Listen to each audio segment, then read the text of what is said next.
Assalamualaikum warahmatullahi wabarakatuh. Mayam akhoi mamang zilhas ki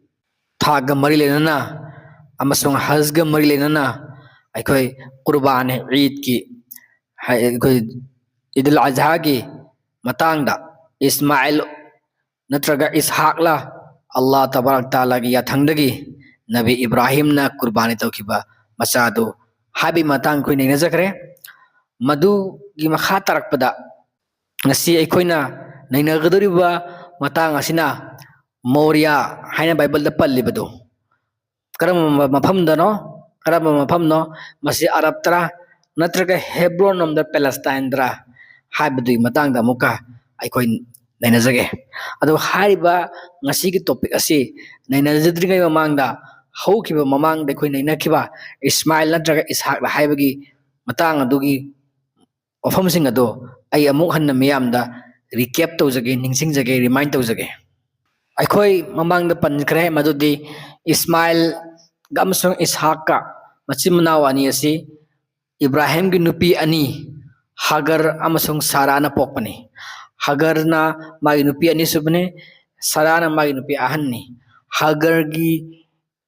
masani pane Ismail asi mahaki masani pa sina ahanni Ishaq tagi ado Ishaq na Saragi haibadi Ibrahim gi nupi ahan gi masani Hagar asi Bible gi matungin nadi khojiki khogi Egypt gi lakpa prince khogi Egypt gi thunu pirakpa minai nupi ni hai Bible da adugu aikoina mamang ngai nazakre ato khogi source tagi Talmud tagi Midrash tagi amadi Bible masade aikoina su haijakre madadi Hagar ase Egypt ki ningthona Ibrahim di kutol tarokpa mahaki princess todo masa magi nupi oyu oinanabagi pirakpani sini Hagar hairisi kaino hamba arthadi Hagar di reward haibani mana mathin haibani akhona Arabic ta hazarana madugi wahai du sinare asenga wahai Hagar haibasi ha agar haibani haibadi reward haibani Egypt king thona Ibrahim da reward oina pirakhibe maramdi ken haibakana mahang angak pakudam mana maki mafamda utkiba adugi mana mathilene pirakibane aduga anisugo point amana Ismail amsong Ishaq haibado aikoina Bible dagi utchakare Ismail ne haibado mahaki machani pa ahan Ismail ne haibado Bible da pallibadu Ishaq na thachan jaribadu moina temper tawbani concocted tawbani moina Bible gi editor makaina hapchin jakibani haibani maram digan haibakanda mahaki amuta ngairaba khwaji nungsi masa haragadi Ismail agidobani madu aikoina panjakre mamangda maram dikan habakanda amata ngairaba mahaki masa mana khwaidung sijabana haibase Ismail ni maram de Ismail na Ishaq tagi sahi 13 halle sahi 13 Ismail na Ibrahim gi masa ni pa amata ngairaba haibdu orammi karigumbe Ishaq hairam taragadi amata ngaire masa haibdu haibi yaroi madu contradictory oiba statement oigani Bible masa gi wahumda ahum suba point amana Ishaq pok matamda Ishaq pokpagi harau pau thunglak matamda Ibrahim da masanipa leijaramda bagi phangjaramda bagi wajarakpa khawrang ba hebadu kokkhre maram aduna farista singna Ibrahim da masanipa Ishaq ki harau pau thunglak matamda mahana Ismail gi damakta dua tawki nijaki amasung mahakpu Allah da sinnaki duga mathoi sokna nungai khide Ismail gi damakta khanjaraga Ismail haibadi Ishorna tabiba haibane mase Hebrew wahai Ismail haibada adudai lakbane Ibrahim na saisa kaya mana hanu thangda masa yorokpa matamda mahakna thaina dagi khurang laklawak wajarakpa phangnamakta nijrambado phanglak matamda Ismail Allah na pibiba Ishorna pibiba haina mengthon kibane mari subada Ibrahim alayhi salam na Bible gi matungina Ibrahim na mahaki masad pujaraga bir shabatam chalamme Moria chingi manakta aduga masani pa adu katlamme la na pung ama semduna matam aduda Allah gi hukum dagi mahak yaulaba ama oin mahut sinbiduna masani pa adu kankhre adu masani pa adu Moria da lehore adu Ibrahim halakle mahak loinarpa naha masa aniduga aduga Beersheba ki hanki sida khantabi ai karigum masa ni pa aduna Ishaq oina mataragadi Ishaq oina mataragadi mahakna halak matamda angang anidu lona halak mahak minai angang anidu lona halak matamda mahak masa na pa Ishaq yarom laga mayumda halakadawni adubu makoina Ishaq ne hairamena wari si chumdreba kain hamatamda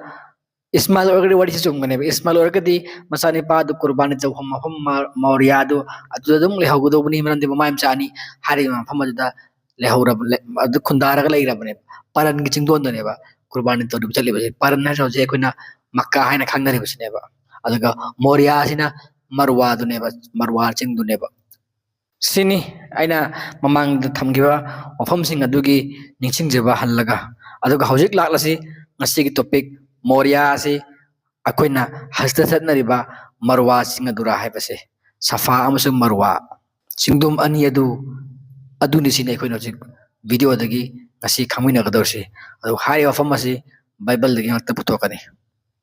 ahan bo wahang da akoigi ngasi gi Moriya chingdui nainabai matangda madudi Ibrahim gi amta ngaira masa nipa makoina Ishaq hana aduda pankibado akoina Ismail ni haini hairibasi masigi wafam asida ahan bada hojik Ismail la Ishaq haibadu nakana thamgraga akoi amata ngaira masa haiba asigi wahai si kaktada nainase madudi Ibrahim alayhi salam haibadi Abraham ga mahaki amata ngaira masa aduga hariba mafam Moriya chatlaga lei khunda ki matamda permanently oina khunda khibra mandi kan haba kanda ngasagi hosik waili matamda makoina Moriya singa chatlaga angang du qurbani taw sapane katba sapane katbada masa nupa adu yaudana mapa khata hala eba masa nupa to kai lehor habi wari Bible suli lidreba supan pandreba karim da hai khidreba aduna wahangdi mahaki mapanduna thamlama mafam Moriya do adu masa nupa ado permanent oina khunda khrabra haibaduneba adu khunda khiba mafam adu kari kobage adu aikoina di Ismail ne haireba maramdi kan haba kan hariba mafam aduda mahaki mama Hagar ga punna mapa Abraham na paran haiba mafam aduda lamhang paran kana mutta da akang bulam lamhang aduda thanam abneba khundana nabidamakta mama saradai khaidoknaraga aduga haibal paran adudagi lam Moriya haiba mafam dudaneba Moriya asi karaga tai nei karaga thang nei kara nak nei hai ta gadi Beersheba haibasineba adu Beersheba da haibasi Bible da ani thong lai amana well of seven haibama amana well of oath haibama haibadi well of seven haibadi guha tariat ki amana well of oath hagana kani wasakna ki baba mafam gi guha haibani haiba asi well of oath haiba Beersheba asina Hebron da laibani hojai koina Al Khalil harise Palestine wajina ki Jerusalem kaunare ariba aduga well of seven haribina Beersheba sin krai lei ka matamda masina hojiki hariba paran dane haibadi Makka dane aduga wafam amana hojiki hariba thodok ase qurbani tobagi wari ase thodok ase masa celebration oina sahi sa kaya ama Ismail gi zadanoda Arab singna haj ki milenana Hagar amasung Ismail gi qurbani tobagi pangkogi anniversary oina haj ki manung sanna masi sahi salis tatpretana pangthok daga lagli masina factual oba position ni majudi Ismail gi zadanoda ase Makka da khunda ki haibagi Bible gi matugina kaigu matamda Beersheba the wilderness of Paran hoi Bible palliba hari mafam sing adu Sinai denen hai tawri masing madu aran bane Muslim sing na amadi Nabi Muhammad poktingai Prophet Muhammad poktingai gi mamangai dagi Arab sing na Ismail chadano dana hajgi mathau mangam pangthopu matamda mapa makoi puthau Abraham gi machanupa Ismail amas mama Hagar ga mari lenana amas mapa Ibrahim ga mari lenana kabada lais kawa haibala sing histak tawaf tawdana ꯑꯃꯁꯨꯡ ꯃꯗꯨꯒꯤ ꯃꯈꯣꯏꯅ ꯇꯧꯔꯝꯕ ꯊꯕꯛ ꯈꯨꯗꯤꯡꯃꯛꯀꯤ ꯅꯃꯨꯅꯥ ꯑꯗꯨ ꯄꯥꯡꯊꯣꯛꯂꯒ ꯃꯗꯨ ꯂꯩꯇꯅ ꯃꯗꯨ ꯉꯁꯤ ꯐꯥꯎꯕ ꯆꯠꯊꯔꯛꯏꯕ ꯍꯥꯏꯔꯤꯕ ꯑꯆꯧꯕ ꯊꯧꯗꯣꯛ ꯑꯁꯦ ꯑꯆꯧꯕ ꯏꯁꯣꯔꯒꯤ ꯆꯥꯡꯌꯦꯡ ꯑꯁꯦ ꯊꯧꯗꯣꯛ ꯃꯆꯥꯅꯨꯄꯥꯕꯨ ꯀꯨꯔꯕꯥꯅꯤ ꯇꯧꯕꯒꯤ ꯑꯆꯧꯕ ꯆꯥꯡꯌꯦꯡ ꯑꯁꯦ ꯃꯁꯤ ꯀꯔꯤꯒꯨꯝꯕ ꯏꯁꯍꯥꯛ ꯑꯣꯏꯔꯝꯕ ꯇꯥꯔꯒꯗꯤ ꯃꯁꯤ ꯖꯤꯎꯅꯕꯨ ꯀꯔꯤꯗꯧꯕꯒꯤ ꯃꯈꯣꯏꯒꯤ ꯄꯨꯔꯦꯟ ꯑꯕ꯭ꯔꯥꯍꯝꯅ ꯇꯧꯔꯝꯕ ꯊꯕꯛ ꯑꯗꯨꯕꯨ ꯃꯆꯥꯅꯨꯄꯥ ꯀꯠꯄꯒꯤ ꯋꯥꯔꯤ ꯑꯗꯨꯕꯨ ꯑꯆꯧꯕ ꯆꯥꯡꯌꯦꯡ ꯑꯗꯨꯕꯨ ꯃꯈꯣꯏꯅ ꯀꯔꯤꯒꯤ ꯉꯁꯤ ꯀꯥꯎꯊꯣꯛꯄꯒꯦ ꯑꯗꯨꯒ ꯈꯨꯗꯝ ꯑꯃꯅ ꯍꯧꯖꯤꯛꯀꯤ ꯍꯥꯏꯔꯤꯕ ꯏꯁꯃꯥꯏꯜꯒꯤ ꯃꯍꯨꯠꯇ ꯀꯨꯔꯕꯥꯅꯤ ꯇꯧꯈꯤꯕ ꯌꯥꯎ ꯂꯥꯕꯗꯣ ꯀꯕꯥꯒꯤ ꯃꯐꯝꯗ ꯃꯗꯨꯒꯤ ꯃꯆꯤ ꯁꯥꯗꯨꯒꯤ ꯃꯆꯤꯗꯣ ꯂꯩꯔꯝꯃꯤ 633 CE ꯐꯥꯎꯕ ꯃꯗꯨ ꯀꯕꯥꯗꯣ ꯑꯕꯗꯨꯜꯂꯥ ꯕꯤꯟ ꯖꯨꯕꯩꯔꯅ ꯔꯤꯕꯤꯜ ꯇꯧꯕ ꯃꯇꯝꯗ ꯍꯥꯏꯔꯤꯕꯁꯤ ꯑꯦꯟꯁꯥꯏꯀ꯭ꯂꯣꯄꯤꯗꯤꯌꯥ ꯑꯣꯐ ꯏꯁꯂꯥꯝꯗ ꯄꯜꯂꯤꯕꯅꯤ ꯑꯗꯨꯅ ꯃꯣꯔꯤꯌꯥ ꯑꯁꯤ ꯑꯩꯈꯣꯏꯅ ꯑꯔꯕꯤꯛꯇ ꯃꯔꯋꯥ ꯍꯥꯏꯕ ꯃꯛꯀꯥꯒꯤ ꯆꯤꯡꯗꯨꯟ ꯑꯗꯨꯅꯤ ꯍꯤꯕ꯭ꯔꯨ ꯋꯥꯍꯩ ꯃꯣꯔꯤꯌꯥ ꯑꯁꯤ ꯂꯦꯇꯔ ꯃꯉꯥꯅ ꯁꯦꯝꯕꯅꯤ ꯑꯗꯨꯒ ꯑꯔꯕꯤꯛ ꯋꯥꯍꯩ ꯃꯔꯋꯥ ꯑꯁꯤꯅ ꯂꯦꯇꯔ ꯃꯔꯤꯅ ꯁꯦꯝꯕꯅꯤ ꯍꯥꯏꯔꯤꯕ ꯍꯤꯕ꯭ꯔꯨ ꯑꯃꯁꯨꯡ ꯑꯔꯕꯤꯛꯀꯤ ꯋꯥꯍꯩ ꯑꯅꯤꯁꯤ ꯃꯔꯋꯥ ꯅꯠꯇ꯭ꯔꯒ ꯃꯣꯔꯤꯌꯥ ꯑꯁꯤꯗ ꯃꯤꯝ ꯑꯃꯁꯨꯡ ꯍꯥꯗꯤ ꯑꯅꯤꯃꯛꯇ ꯀꯃꯟ ꯑꯣꯏꯔꯦ ꯂꯦꯇꯔ ꯃꯤꯝ ꯑꯃꯗꯤ ꯍꯥꯁꯤ कमन ओइरे अदुग मयाई थंगबा लेटर रासी हाइबदे हिब्रूदना रेस हाइरे अदुग वाव सी पाबा मतमदा खरा खेनै हाइबा तारे इबा मतमदना मानबा अदुग मखोय अनिसी अया मतमदा स्क्राइबल एरर ओइबा मफमनी हिब्रू सिंगी इ मतमदा हाइबदे अनिमक्सी इंटरचेंज तौबा अदुग सोहेन बियाबा पोटनेबा अदुग हजिकी हाइदिबा अतुबा योथ हाइबा वहाई अखोगी लेटर अम याउरी मोरिया सिदा योथ अखोइना अरबिकतना ओगी या हाइरे को मखोय सिंग असी हिब्रू अल्फाबेट दि यामना अखोगी यामना पिके याम थथिना पि हाइतारे हाइरिबा असी अखोगी लौथोखिबा नत्रगा अखोगी वलहौ ओइ बियाई नेग्लिजेंस ओइबदगी नत्रगा स्क्राइब अदुना मिसअंडरस्टैंड तौबदगी वहाई अदु मखोइदा मसाई वहाई नतबनिना मदु लोन्थै ओइना मोइ सिनरकपनिना मदुदा असोइबा ओइखिबा याई मदुना ख्वाइदगी अचुम्बदि मरवा हाइबा वहाई असी असिगी ओइगदौबनी मरवा हाइबसी मखोइगी हिब्रूदा लोन्थोक्ता खोन्थैदा अखोइगी मोरिया हाइना पामतंदा मारिया हाइना पामतंदा मखोइगी मोइना पारिबा लोन अदि मतुंगिना मयेक असी मोइ हिब्रूदी मतंदा ओनबा हाइबा तारे मदु ओइबनी अदुग मरम अमना हारिबा वहाई मोरिया नत्रगा मरवा से बिब्लिकल लिटरेचर यामना कमन ओइतबा वहाईनी अदुगा मसानिपा इस्माइल महुत्ता यावलाबक अखोइगी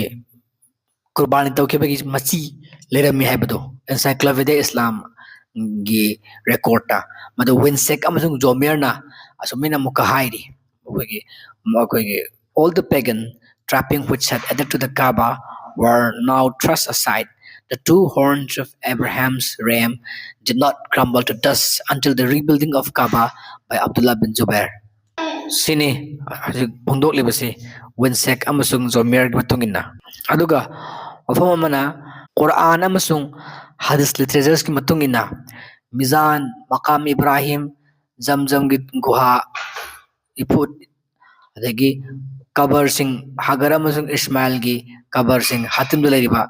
आदि काबा गा नकना काबा के अकोय लेबा हातिम गा याम नकना लेबा अमायम साने की मंगफम लेरिबा सिन खुदमनी मकोय असिदा लेरम हेबगे पुरेन अब्राहम ना काबा साबा तमदा सिजनरंबा अखोय की ब्लैक स्टोन अमो अखोय की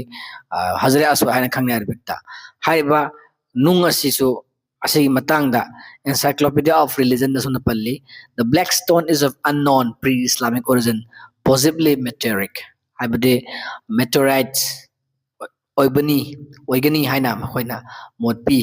mot phongdoi macmillan publication da encyclopedia of religion 1997 ge hariba sida akogi purin abraham na masana pa ismail na kabagi foundation to matam da sinaramba adugi nung khoi black stone ado the meteor ado adugi dum adumakni hojik kabada leiribase asisi foundation oina mapam jana semaga totlaga saba horombage sigi matangda sapdum palli ado hari sigi evidence mayam singase ꯑꯕ꯭ꯔꯥꯍꯝꯅ ꯃꯛꯀꯥꯗ ꯂꯩꯔꯝꯕꯒꯤ ꯑꯗꯒꯤ ꯃꯃꯥ smile ꯑꯃꯁꯨꯡ ꯍꯒꯔꯒ ꯄꯨꯟꯅ ꯂꯩꯈꯤꯗꯕꯒꯤ cover ꯂꯩꯔꯤꯕ ꯃꯪꯐꯝ ꯂꯩꯔꯤꯕ ꯑꯃꯁꯨꯡ ꯃꯃꯥ ꯑꯅꯤ ꯈꯨꯟꯗꯥ ꯃꯇꯝꯗ ꯏꯁꯤꯡ ꯏꯐꯨꯠ ꯊꯣꯛꯈꯤꯕꯒꯤ ꯖꯝꯖꯝ ꯍꯥꯏꯔꯤꯕ ꯑꯁꯤ ꯈꯨꯗꯤꯡꯃꯛꯁꯤꯡ ꯑꯁꯤꯅ ꯄ꯭ꯔꯃꯥꯟꯅꯤ ꯈꯨꯗꯝꯅꯤ ꯃꯇꯤꯛ ꯆꯥꯔ ꯃꯗꯨꯗꯤ ꯍꯥꯏꯔꯤꯕ ꯃꯣꯔꯤꯌꯥꯁꯦ ꯀꯕꯥ ꯃꯅꯥꯛꯇꯅꯤ ꯑꯗꯨꯒ ꯃꯛꯀꯥꯗꯅꯤ ꯍꯥꯏꯕꯁꯤꯅꯤ꯫ ꯍꯖꯒꯤ ꯃꯇꯥꯡꯗ ꯑꯩꯈꯣꯏꯅ ꯄꯥꯡꯊꯣꯛꯂꯤꯕ ꯃꯨꯁꯂꯤꯝꯁꯤꯡꯅ ꯄꯥꯡꯊꯣꯛꯂꯤꯕꯁꯤ ꯃꯛꯀꯥꯗ ꯆꯠꯂꯒ ꯃꯁꯤ ꯄꯨꯝꯅꯃꯛ ꯑꯁꯤ ꯕꯥꯏꯕꯜꯗꯁꯨ ꯆꯞ ꯆꯥꯅ ꯋꯥꯍꯩ ꯈꯨꯗꯤꯡꯒꯤ ꯁꯦꯟꯇꯦꯟꯁ ꯈꯨꯗꯤꯡꯒꯤ ꯌꯥꯎꯔꯦ꯫ ꯃꯗꯨ ꯃꯊꯪꯒꯤ ꯚꯤꯗꯤꯑꯣꯗ ꯑꯩꯅ ꯕꯥꯏꯕꯜꯒꯤ ꯃꯇꯨꯡ ꯏꯟꯅ ꯍꯖ ꯍꯥꯏꯕ ꯇꯣꯄꯤꯛ ꯑꯗꯨꯗ ꯑꯩꯅ ꯍꯥꯞꯆꯔꯛꯀꯅꯤ꯫ ꯃꯗꯨꯅ ꯑꯃꯨꯛꯀ ꯃꯇꯤꯛ ꯆꯥꯕ ꯄ꯭ꯔꯃꯥꯟ ꯑꯃ ꯑꯣꯏꯔꯅꯤ꯫ ꯃꯣꯔꯤꯌꯥ ꯑꯁꯦ ꯃꯔꯋꯥꯗꯨꯅꯤ ꯍꯥꯏꯕꯒꯤ ꯑꯃꯁꯨꯡ ꯀꯨꯔꯕꯥꯅꯤ ꯇꯧꯈꯤꯕꯗꯣ ꯏꯁꯃꯥꯏꯜꯅꯤ ꯍꯥꯏꯕꯒꯤ ꯑꯃꯁꯨꯡ ꯄꯣꯔꯦꯟ ꯑꯕ꯭ꯔꯥꯍꯝꯅ ꯃꯆꯥꯅꯨꯄꯥ ꯏꯁꯃꯥꯏꯜꯒ ꯂꯣꯏꯅꯅ ꯃꯣꯔꯤꯌꯥꯗ ꯈꯨꯟꯗꯥꯔ ꯃꯇꯨꯡꯗ ꯃꯆꯥꯅꯨꯄꯥꯗꯨꯅ ꯆꯥꯎꯔꯕ ꯃꯇꯨꯡꯗ ꯃꯆꯥꯅꯨꯄꯥꯗꯨꯒ ꯃꯄꯥꯝꯆꯥ ꯑꯅꯤꯅ ꯀꯕꯥ ꯁꯥꯔꯝꯃꯤ ꯍꯥꯏꯕꯒꯤ ꯈꯨꯗꯝ ꯑꯗꯣ ꯃꯇꯤꯛ ꯆꯥꯕ ꯑꯣꯏꯒꯅꯤ꯫ ꯑꯗꯨꯒ ꯍꯖ ꯑꯁꯤꯁꯨ ꯃꯇꯤꯛ ꯆꯥꯕ ꯑꯣꯏꯒꯅꯤ ꯃꯄꯥꯝꯆꯥ ꯑꯅꯤꯅ ꯍꯧꯗꯣꯔꯝꯕ ꯗꯨꯋꯥꯗꯒꯤ ꯃꯔꯝ ꯑꯣꯏꯔꯒ ꯃꯁꯤ ꯄꯨꯝꯅꯃꯛ ꯑꯁꯦ ꯕꯥꯏꯕꯜꯗꯒꯤ ꯃꯊꯪꯒꯤ ꯇꯣꯄꯤꯛꯇ ꯑꯩꯅ ꯆꯞ ꯆꯥꯅ ꯃꯇꯤꯛ ꯆꯥꯅ ꯄ꯭ꯔꯃꯥꯟ ꯎꯠꯀꯅꯤ ꯏꯟꯁꯥ ꯑꯜꯂꯥꯍ꯫ ꯑꯗꯨꯅ ꯉꯁꯤꯒꯤꯗꯤ ꯃꯇꯥꯡ ꯑꯁꯤꯗ ꯂꯣꯏꯁꯤꯟꯖꯔꯒꯦ꯫